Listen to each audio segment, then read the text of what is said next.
Welcome to SGNP. Sit back for the next few minutes and hear stories heard nowhere else on radio, in a magazine, or on the internet. We're the audible voice of gospel music. Our sole purpose at SGNP is to inspire, edify, encourage, and entertain. Now, here's our host, Darren Sutherland, and his partner, Southern Gospel Music Association President and lead singer for Dolly Parton's own quartet, the Kingdom Heirs, Arthur Rice. What's wrong with living right anyway? And welcome back to SGNP. Darren Sutherland and my co-host, Arthur Rice. This is part 2 of our series on the 80s. If you missed us last week, you can always go back to our website, Southern Gospel News Podcast, and pick up episode 1 where Randy Perry sat in as the co-host. We were waiting on Arthur, and Jeff Turner was there. But Arthur, you were in the studio, but you finally got there, as people will hear on the remaining part of the broadcast today. Finally. and it was a great conversation with Randy, was it not? It was. It was a great program. It turned out really good. Yeah, no doubt. And next week, folks, we're doing one on the 70s, and our sit-in co-host for next week will be probably the premier tenor, or one of the premier tenors of the 1970s, Archie Watkins of the Inspirations. That's going to be fun, is it not? That'll be some good stuff, absolutely. Some great, great insight. For anything you want to know about Southern Gospel News Podcast, you can always go to our social media. On Facebook, Southern Gospel News Podcast, over 13,000 members all over the world, not just in the Southeast, but Ireland, Great Britain, Canada, Brazil, Venezuela, California. I can throw California in there as a foreign country, can't I, Arthur? It's getting close. Anyway, but one thing about Southern Gospel music, it doesn't build walls, and that's a great, great thing. It brings people together in the love for Christ. Arthur, I got to brag on you for just a minute. I got a chance to hear y'all last week in person, first time since this past summer when I was up at Dollywood. You guys traveling, Lauren, Jerry, and the bass singer Jeff, and the band. Great job. Great job, man. Great job. And I don't just say that lightly. Y'all do an excellent job. And people need to get out and check out the Kingdom Heirs. Check them out online, order their products, and get up to Dollywood to see them. I tell you what I was shocked at, okay, at the concert. Uh-huh. When you ask how many people have Dollywood season passes, and we're in the middle of Metro Atlanta, just north of Metro Atlanta in Alpharetta. Yeah. And how many people actually raised their hands? That was pretty big, was it not? Yeah, it was. It's pretty. And it's that way just about everywhere. It really is. Especially within 500-mile radius. It's amazing how many people come to Dollywood and come not just once, but come several times a year. No doubt. Yeah. Y'all got a few more weeks traveling on the road, and I know you'll be glad to see all the people. You're headed out to Mississippi, I believe, this week or next week. And that's like traveling to a foreign country for you guys. You guys don't get out that far. You're right. That's about as far west as we get, pretty much. Most of the time, we every once in a while we'll slip out to Texas out there, if we have to, but. We like going out there. It's just a long way, for us. I pick on you week after week for the traveling, but you know what? I know you love seeing the people and the fans and the reception the Kingdom Heirs get to gospel music. Hey, check them out online. Like I said, the Kingdom Heirs, you can pick them up. You can pick their product up. Go to their website. One last thing, it's talking about social media. We told you about our Facebook site. You can also check out our website, Southern Gospel News Podcast. You can also check us out on Twitter, SGNP Podcast, and on Instagram. So check us out, and always leave your remarks, leave your questions. We have a lot of fun and a lot of things. The 80s show, we're going to finish it off in just a second, Arthur. But before we start the 80s show today, we've got to talk about what's happening in gospel music this past week. Jason Crabb wins a Grammy Award for a Best Folk Christian Song, Gospel Song, which includes bluegrass, Southern Gospel, and all that. So big night for Jason Crabb. I want to say congratulations to Jason and those guys. And he represents the industry well, does he not? You hit it right on the head. I can't think of anybody else that represents us any better. than he. And it's on a national platform, and that's what I love about Jason is he's building a national platform. It's just not a localized thing, but Jason's taking gospel music throughout the world, and I'm thankful for his manager. A lot of people don't know Philip Morris, but Philip and Tina do a tremendous job, as well as his public relations guy, little guy that used to work there at Dollywood, Aaron Chrysler. Aaron's a good guy. Aaron's a good guy. So he is. Anyway, known Aaron since he was a kid. Man, I've known. You know what? We ought to have an Aaron Chrysler show one day and get all the gospel artists to come on and tell us about him. You know, he did that. He did an album with Dolly Parton one time. You remember that? Yeah, sure did. Funny guy. Good guy, too. Good guy and a good friend and always has been. Hey, let's talk about something that, before we get to the 80s show today, let's talk about something near and dear to your heart, and that's the Southern Gospel Music Association and Hall of Fame. Tell folks about how they can join the Hall of Fame before we get in the topic real quick. The easiest way is to go to our website, sgma.org, and there's a spot right there you can click, become a member. It's $20 a year. We're working on some really great things. Got some exciting news coming out shortly that we've been working on kind of in the background. Some people know about it, but a lot of people don't. But it's something we've been trying to do for many, many years, and I think people will really be excited about this. And so you don't want to miss out on it. You don't want to miss out on it. You want to be a part of it, and we need your help and need your support. Yep.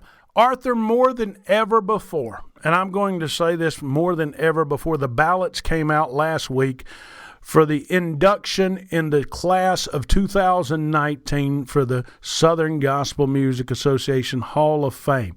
How many people get in, Arthur, each year? And explain the process to folks out there. We have, right now, we have 2 living and 2 deceased that we try to get in. We used to do a little bit, a few more, and we used to do a veterans.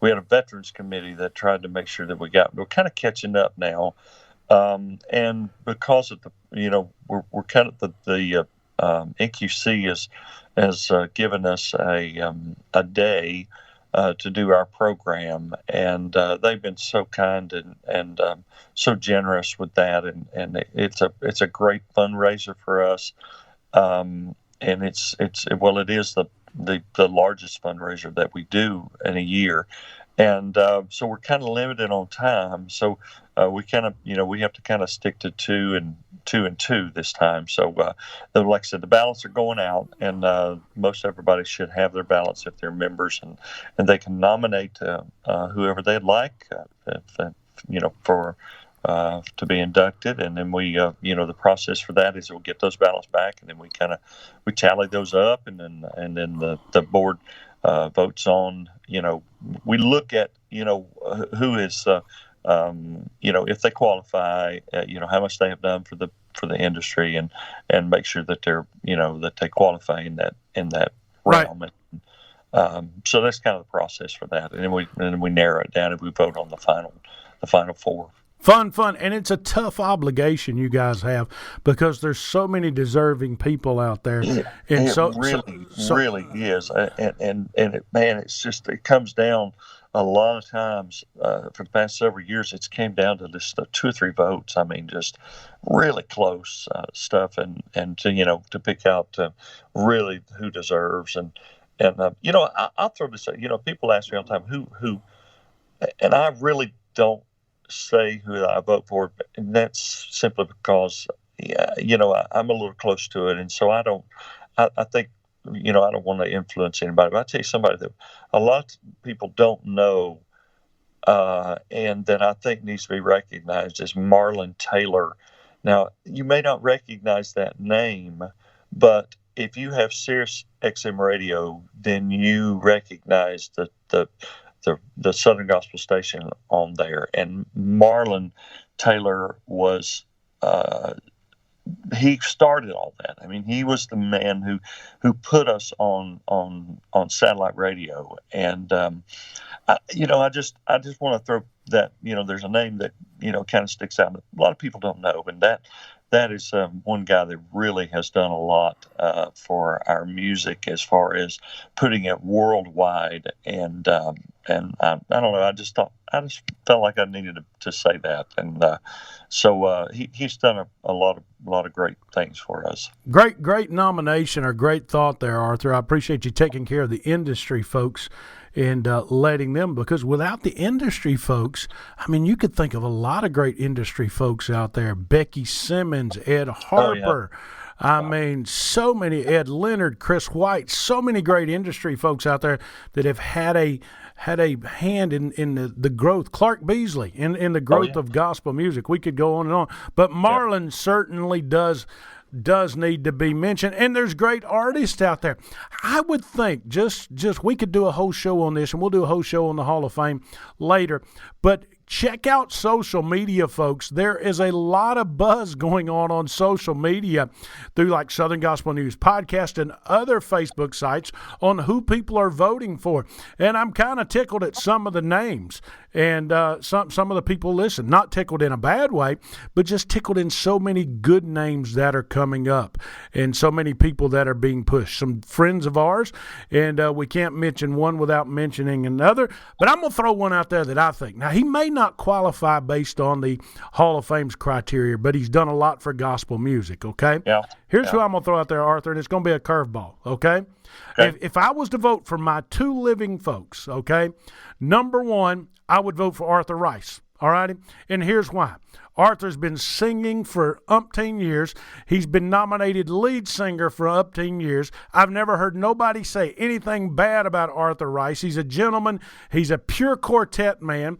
And Arthur Rice deserves to be in the Hall of Fame. That's number one. And he's the president of the SGMA. So that's number one, okay? Number two, here's the curveball, okay? Dwayne Allen of the Oak Ridge Boys probably sang a gospel song in front of more people than anybody in the history of gospel music. Now, be it not just total gospel music he sang country music too, but Dwayne's love and his historical knowledge of the music and his love for the music is great. And I have not met a gospel singer yet that really does not like Dwayne Allen. So those would be my two, okay? Yeah. And it probably, in the living category, is probably the hardest to qualify for. In the deceased category, here's who I may throw out there, okay? Your buddy Ernie Phillips with the Kingsmen, tenor singer. I think he's probably a shoe-in this year for making it.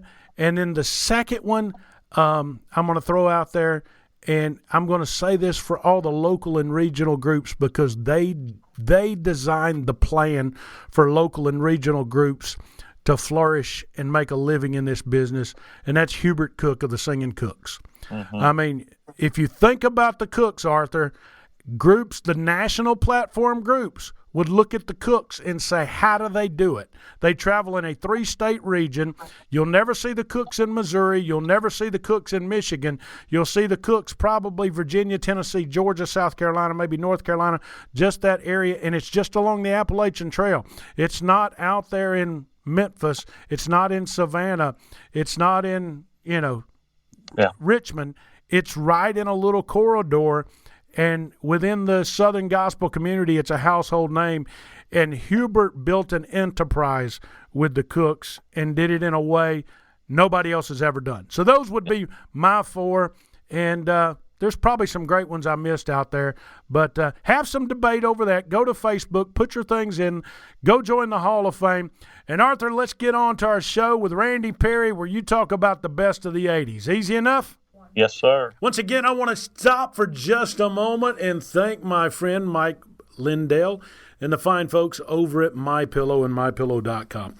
You know, when we started this show last April, MyPillow was one of the first sponsors to jump on board. And since, I guess, May, I've been sleeping on a MyPillow. And tell you the truth, I sleep rather well. My wife looks at me sometimes and she tries to steal my pillow from my pillow. And I try to steal her pillow from my pillow, and we just make a mess of things. I'm sure that happens in your house too. Well, whether you're married, you're single, you're going to love My Pillow no matter where you sleep or who you sleep with. You're just going to love My Pillow. So right now they got a 4-pack special. that they're offering with free shipping and a money-back guarantee through March of 2019. That's right, a money-back guarantee through March of 2019. Give them a call today, 1-800-544-8939, 1-800-544-8939. How much is your sleep at night worth to you? They'll advise you on what kind to buy based on what your weight, your bed size. Do you use a feather pillow? Whatever kind of pillow you use, their sleep experts can help you. 1-800-544-8939. They know how to make it work and make it work well. And always when you call, use that special offer code SGNP. Make sure you use that offer code so we can get credit for it, and they'll know where you came from. You know, recently I started working out a lot, and I went to a specialty running store to help me find some good shoes because the shoes I had were hurting my feet. Quite frankly, folks, if you're having trouble sleeping, MyPillow's the folks you need to call. Once again, 1-800-544-8939. Free shipping and a money-back guarantee through March of 2019. Always use the code SGMP or go online to MyPillow.com. MyPillow.com, but just use that code SGNP.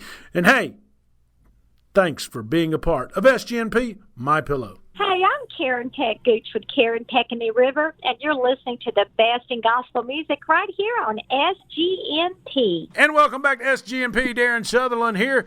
And my co-host, he's in from the studio. He's been running around. He had all kind of computer problems today, but that's okay because we all have fun. And Arthur, how you doing, my man? Well, I'm doing good now. I was a little frazzled there. You know, computers are of the devil. I'm telling you, they are. You got to have them, but man, I hate them. Well. I brought your good friend Randy Perry in to co-host with me today, and yeah, Randy's only said one bad thing about you the whole time, Arthur. Okay, all right. Well, it's just one, and maybe I can smooth that over. You're fixing to get the long and the short of it. That's right.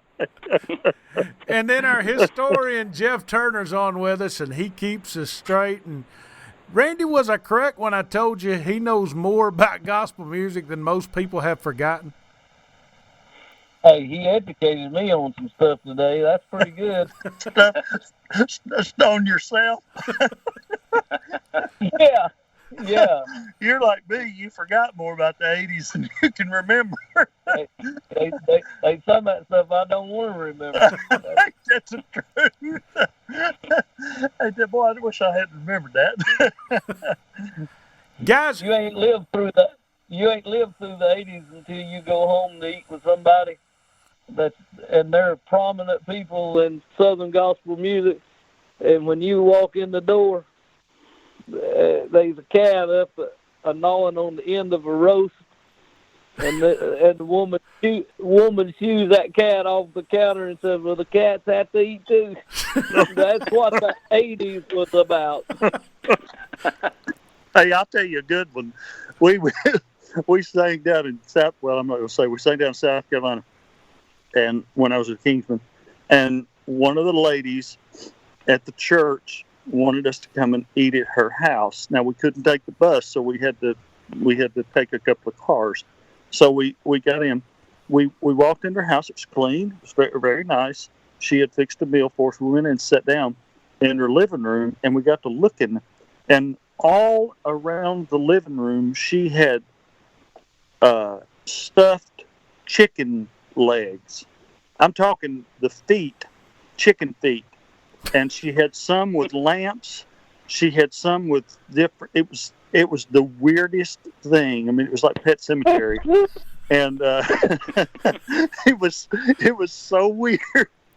But you know, she was just the sweetest thing, and the food was great. But boy, it was just a weird thing when we first walked in. So I know where you're at. You don't forget some of that stuff. I can tell you. Guys, when you think about the 80s, Jeff, answer this for me first if you know. Jeff, who was the first group to cut a VHS tape, a videotape? Do you recall? Well, the Spear family in '85 did and this is, I'm sure, after that, but they did the first concept video on gospel music called City Coming Down, which featured that song. As far as the first VHS, I'm not sure. Arthur, you got Anybody any else? idea? Because I will tell you guys this. What ushered me into being a gospel music fan is at 16 years old. Now, they'd brought this to my church all my life, and I just didn't pay attention to it. I was more worried about girls, and before I was worried about girls, I was worried about ball, and before I was worried about ball, I was worried about cars. The only thing I paid attention to when the gospel groups came was if they had a drummer or not, and my granny didn't like a drummer, so we'd have to go home because we couldn't hear them because God didn't like drums in church, my granny said. So she was a Chuck Wagon Gang fan, and y'all know what I'm talking about. But Oh, Lord. anyway, think about this right here, okay? Stand Up at Opryland was the first VHS tape that I ever watched, okay? Arthur, you was there, wasn't you, during that time? Yeah. When Hamill said on tape, and Randy, you'll remember him saying this before he says, you know, you got to cut a big record, you got to have a good song, and you got to have this song and that song. But to cut a VHS tape, you got to have visuals. Do you remember that statement, Arthur? Yeah. What did he tell y'all visuals were before y'all got on stage? Oh, that's probably the first time we'd ever heard that line. You're probably right. That's probably it. Yeah, I don't remember hearing that line because that was probably one of the first videos because we were doing a line. And the funny thing about that album was it was supposed to have been recorded in Jackson, Mississippi, and the night before. And we went down there and they set all the equipment up and everything, and they had a buzz in the audio line, and they had it first thing in the morning, and it was, and we always had that problem. Randy, you remember in Jackson that auditorium down there always had a buzz, didn't it? Always had a line noise in it. We always had to get rid of it. Always. And I told the audio guy at the beginning of the morning, it was 10 o'clock that morning, I said, there's a buzz in this building. There's a ground lift you'll have to do to get rid of this buzz. And he said, oh, it's no problem. Don't worry about it. Well, they set up and they went through the whole day. And I reminded him that afternoon. And I said, there's a buzz in the you'll have to work. Hey, no problem. Well, guess what? When it come time to do the concert, there was a buzz in the audio. And we didn't get any of it. We couldn't record it. It was on every line of the audio, and we went through the whole concert, did the whole thing, and somebody videoed it, and it's on YouTube of us recording that, and they videoed it with a hand recorder, and it's on YouTube. I found it here a while back, and I didn't even know that they'd done it. So we were in Opryland the next day, and they said, well, it's a Sunday. The Opry House is closed. Let's move over there and shoot the video.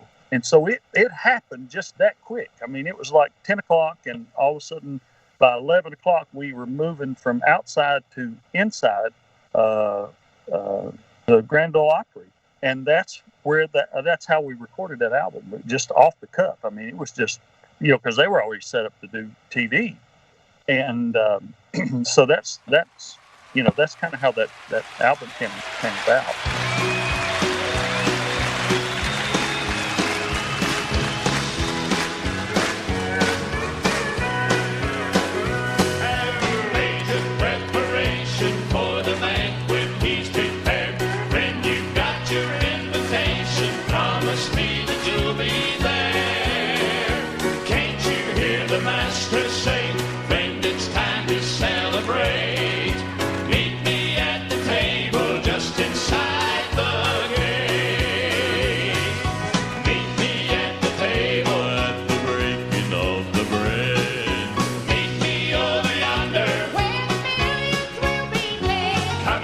Looking back now, we know God was in that because of the way that stand up worked with that song being a country song. Right. It kind of we think it was it was bad stuff, but it was God had His hand there. Have you ever had a bad day? Ever had a sad day? Nothing is going good.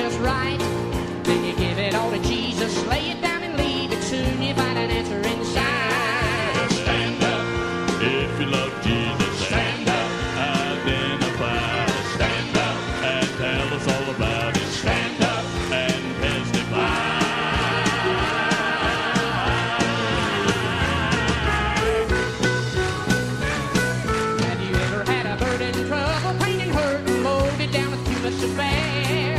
You felt you couldn't make it big, you let him take it. Soon you find the load disappear. Stand up if you love Jesus. Stand up and identify. Stand up, tell us all about it. Stand up and testify. Randy, where was y'all first time y'all cut a videotape? Was that Alabama Live? No. The first videotape we did was in 1988 as God's Little People. That's right. That was Fayetteville Live. That's the one I remember the day was on. Yeah. That's and we had it, which it worked out. You talk about a God thing. It worked out pretty good for our favor because at that time Eddie Pruitt was he's wanting to do a live album. That's all he was wanting to do is the audio. And so my dad was pushing him to do a live video with the live audio.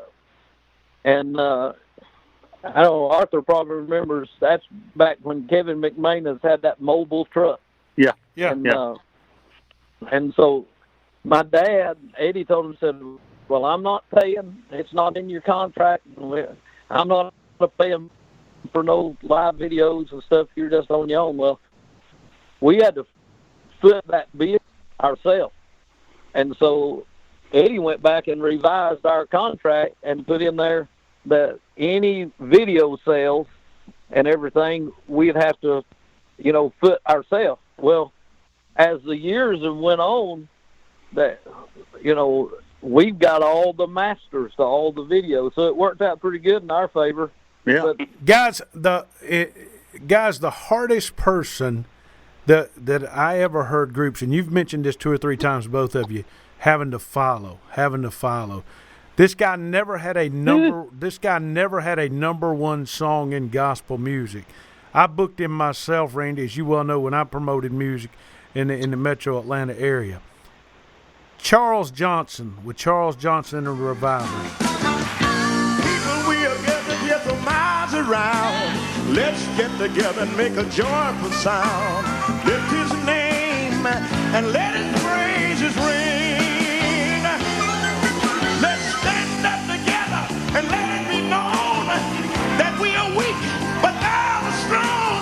People, let's get together and let's have church. Let's come together. Teddy was tougher than Charles. I mean, Teddy was, man, when he had his band and those singers, I mean, and they could sing. What a name, the name of Jesus, reaching higher far than the brightest star. No need of calling loud, and it's still sweet. man, Teddy would have them all. They'd all step out at the same time. They'd step to the right, and step back. I mean, that was just, they was the first ones that I heard come out was stepping on the clouds. Really? I mean, they were the first ones I heard do it. And, man, they would tear that. They used to have a singing in Oceana, West Virginia, right out in the middle of a big old open field, and had a solid cliff wall right beside it. They'd have about 4,000 in the night. They couldn't get them off the stage. I had never seen nothing like it in my life. And that's then we worked Beckley, West Virginia, that National Guard Armory. Old Buzz Keller used to put that thing on. And I seen him just destruct about 2,000 people. Him and Quentin Mills, when you got those, see, Quentin come up under Teddy, and then, of course, Quentin and Charles Johnson began to be good friends. But you get them two together, they make your night tough.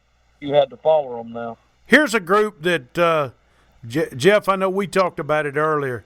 They were kids at this point.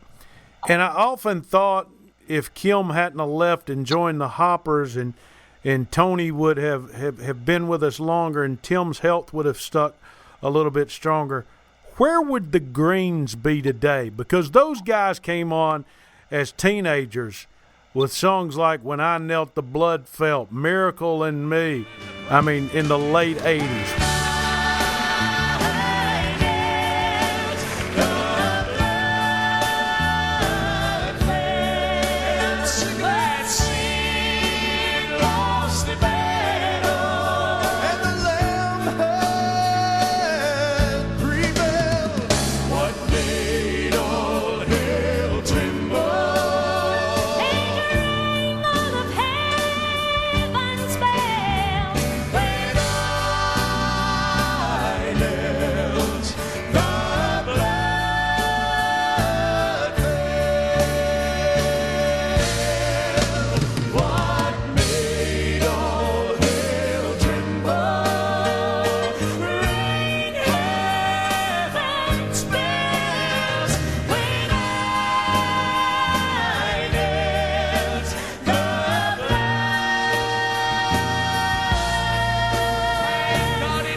changing pace a little bit, so to speak, and you got to mention these guys coming on in the 80s, and their sound was totally different. Their sound was very solemn, very humble, as I always say, but the Spencers. Guys, what can you tell us about the Spencers in the 80s with songs like Coming Soon? Coming soon, Jesus in all his glory, not just a Savior, but a reigning King. Coming soon, and the whole world will be witness.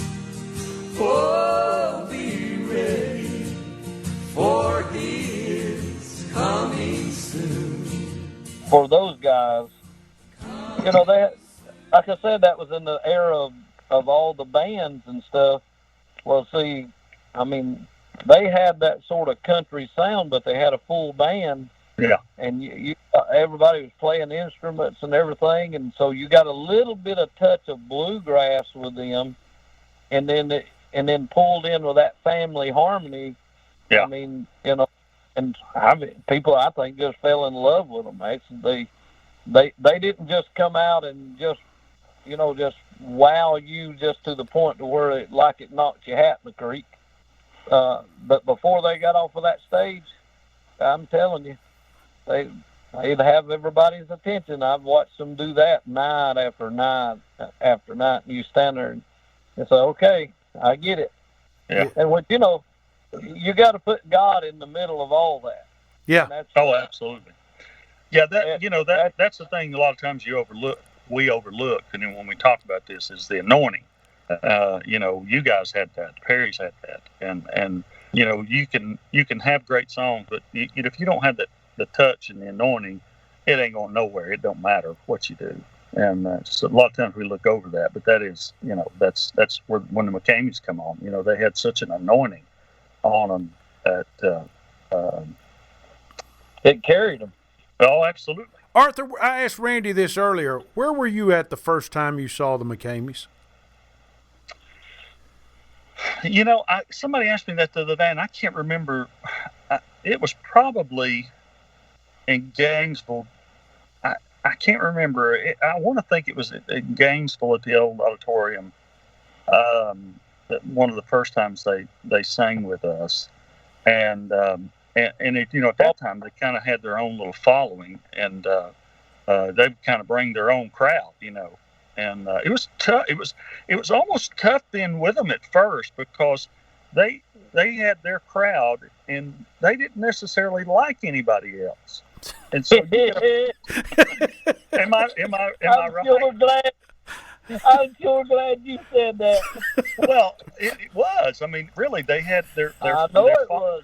And man, you get up there and sing your heart out, and they just sit there and look at you, man. And then the McCameys come on, they go crazy. That's exactly. They all set up toward the front too. Yeah. I'm telling you, I don't know how many times I've been defeated coming off that stage with the McCamey crowd up there. Randy, how many chicken houses did Hayne Tatum build off the McCamey songs? Booking them through the right now. He flat put them on the map all through that Gainesville, Georgia area. He had them on everything. Greenville, South Carolina. Yeah, Greenville, Spartanburg. I mean, he fell in love with the McCameys and everything he had. I never knew of him having hardly any concerts that either them or the Primitive Quartet wasn't a part of it. So that was big all through the 80s right there. Yep. Oh, you get the McCameys and the Primitive together, and if you were on a concert, you might as well just go to the house because you ain't doing nothing but just taking up time. And then Martin was smart enough to work his way in there too for the inspirations to get there with him. Jeff, if we missed anybody from the 80s that you can think of right off the top of your head? How about the Tallies? You know what? We can't have a show without the Tallies. I mean, Deborah was Female Vocalist of the Year 3 times in the 80s, and they had some great I songs. lost everybody. The more I trust him, the more I love him. Nothing good for me he'll deny. The longer I know him, the better I can show him. I couldn't stop now if I tried. Oh, it gets sweeter as the days go by. It gets sweeter as the moments fly. His love is richer, deeper, fuller, sweeter, sweeter as the days go by. Yeah. He Is Here, which actually became one of the biggest praise and worship songs ever wrote. So, Arthur, you still with us? Did we lose you? Arthur? Randy? I'm still with you. Arthur, I think we lost Arthur. I heard him cut out. You heard him cut out? That was his phone. It wasn't ours. We'll pick on him a little bit. I'm going to close this out with one group, and then we'll finish it out. Fair enough? Mm-hmm. One Good group deal. we hadn't talked about, and Arthur's phones just went off or something, guys, so we'll pick on him about that later. But, Randy, one group we hadn't mentioned, and I say this group may have been the smartest group of everybody in the 80s, and that's because they controlled everything they did by themselves. And that's the Singing Cooks.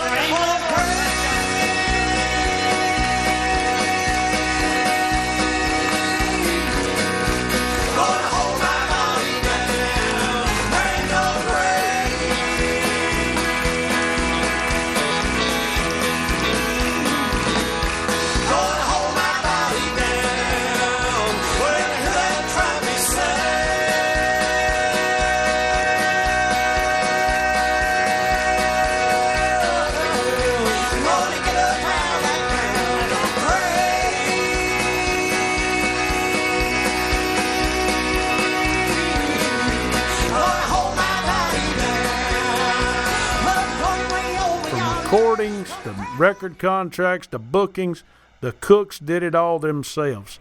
Did you ever see a group like that control everything by themselves like the Singing Cooks? Did you know that they didn't sing out of a 3-state area for over 20 years? Yeah. And we was good friends, and still are good friends with all those. You know, Hubert passed away this past year. We sure hated to hear that. But you know how those guys got started with that song, "He Rolled Me Over the Tide," Yeah. which was a Kyla Rowland song. Mm-hmm. And they started doing. Them guys told us that they would go to all these little general stores throughout all the country up through there in the tri-state area in about 3 states, and they run a record route. Yeah. And they put up a record stand in these general stores and put their records on it, and they would go once a month. Each one of them had their route, and they would replenish what they had sold, and that's how they got their start, and that's how they got their big following all up through that tri-state area. And I mean, somebody had to have some brains to maneuver all that. Well, Mama did a good job, and she branded herself singing those Mama songs like nobody's business. And she could reach those people, and they had a very distinct sound. And Randy, you're gonna laugh when I tell you this: if I'd ever been in a place where gospel music folks were gonna get in a fight, I would have wanted them 3 boys on my side, because they just looked like the Dukes of Hazzard to me, like they could have really. Let me tell you, those guys were as tough as they looked, and I mean, we hung around them, we did some things, and I'm gonna tell you. Some of it I can't even talk about on the radio, but we fished and hunted together, and those guys were tough cookies, and I mean that no pun intended there, but anyway, I always got a kick out of Hubert because see, when we come on the scene in '82, you still had long play albums. Right. They hadn't played out, and everybody had them big record racks. Well, that old Hubert, he made them boys set up 2 of them. They'd be on each end of the table, and Buddy, when it comes about time for intermission, them boys better be behind that table. And Hubert couldn't stand for nobody that was in another group to walk behind his table. And so, the big rub on Hubert was when the Perrys was with him, about the time intermission would come, we'd take off, me and Tracy and a couple of them boys in the band, we'd take off over there and we'd get up. That's back when you had to stand on top of them old record boxes, And we'd get up on the boxes, and old Hubert would come around the corner, and we'd be on top of his boxes. He'd all get the stuttering. He said, "Y'all boys need to be over there behind your own table now. Get on over." It would tear him up. Jeff, listen. Jeff, did the Cooks ever make it out to St. Louis? Not that I remember. Man, you missed it. I can tell you they didn't. I tried.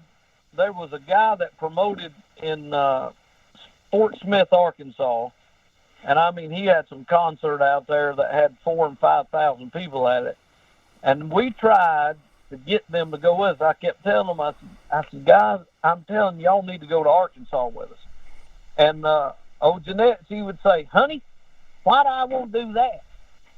She said, that just cost me a lot of fuel and wear and tear on this bus, and we can sing just as many people and sell just as many records back here in this little 3-4 state area as we can traveling all that through there. You just enjoy yourself all you want to, but the truth is staying right where we're at. And, buddy, to my knowledge, they never win. And so, I mean, and listen, you got to hand them their due. I mean, they bought a Buffalo bus and paid cash for it. They bought a Prevost bus, paid cash for it, and bought another Prevost bus and paid cash for it off of what they made out of a 3 to 4 state area. And you know what? She deserves to be in the Gospel Music Hall of Fame, and she is. Anybody that wants to talk about singing in the church on the side of the hill all throughout the Southeast, you got to start with the Cooks because they've just done it. They've just done it. Randy, I appreciate you being with us today, my friend. And one more time before you get off here, tell everybody where they can find stuff on Randy Perry and where in all your information. Thank you, Darren. You can find us on Facebook, of course, RandyPerryMinistries.com, and we have a Facebook page there, and we also have a personal page. And then we have a website, which is RandyPerryMinistries.com. You can go to that. We got the website and the Facebook, and our schedule on there. You can get all kind of products and stuff like that on it. So we're out here beating the road. I'm doing the same thing I've basically been doing. I'm just singing before I preach. Now I'm spending more time preaching, so trying to keep up with the ministry and still having this itch of scratching it, of singing gospel music. Yeah. You're like a dog. Once you get them fleas, man, you just got to keep scratching even when there ain't a flea on you. That's it. And it's always fun to talk to you, my friend, because you remind me of when I was young. So, Oh, my God. I'm not going to say one more word about that. You remind me of when I was young. Jeff, I appreciate you, buddy. Thank you once again, my man, for all that you bring to the show. And Arthur, well, you just cut out because you kept walking around the house on your cell phone and it finally went dead. But anyway, ain't a better co-host in America than Arthur Rice, and we appreciate that. Step into the water, way down a little bit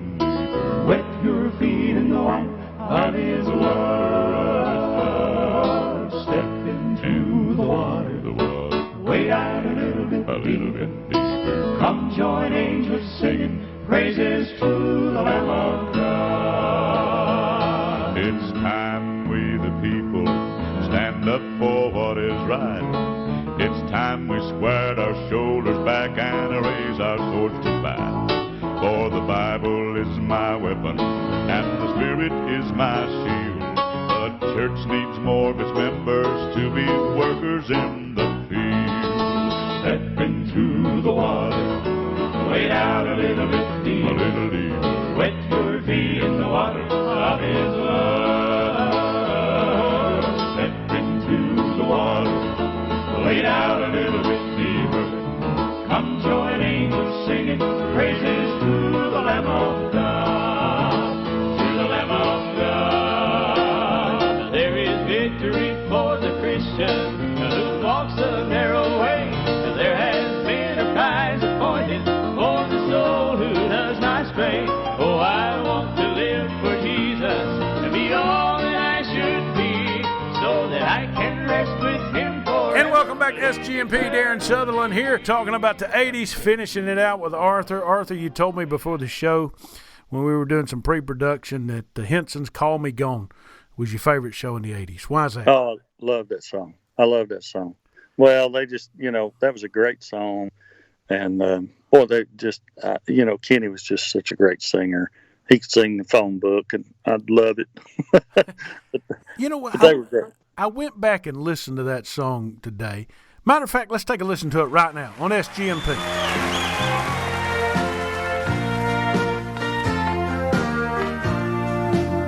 Call me a dreamer, 'cause I call it mine, heaven, and I won't care. Call me crazy, 'cause I'm homesick for it, yet I have never been there. Call me a stranger, 'cause that's all I am. I know I don't belong. Call me anything, but when He calls me, call me God.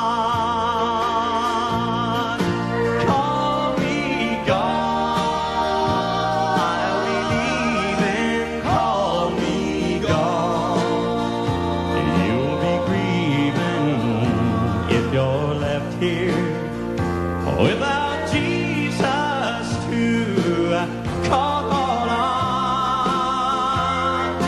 call me God. No more heartache, call me God. And all that it takes is for me to hear Him call me and call me God. Yes, sir.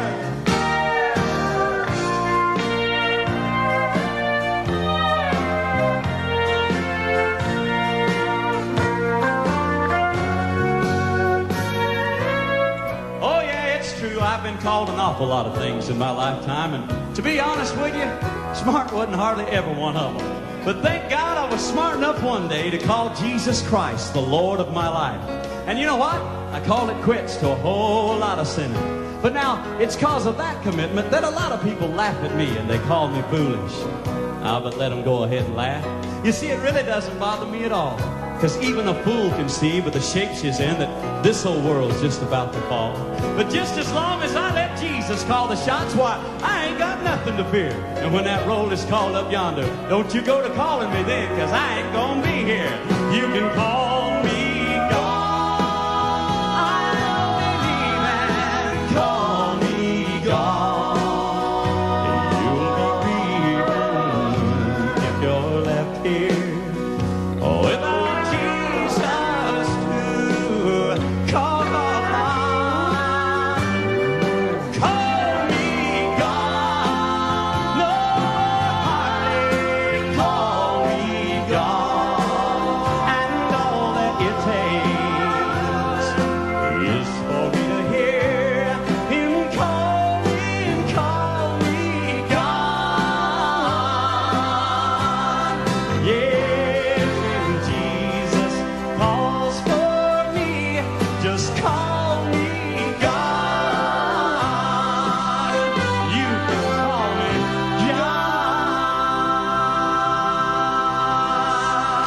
a great song by Kenny Henson there, and you're right, he could sing the phone book. And Kenny probably, truth of the matter is, could have been a country singer if he'd have wanted to.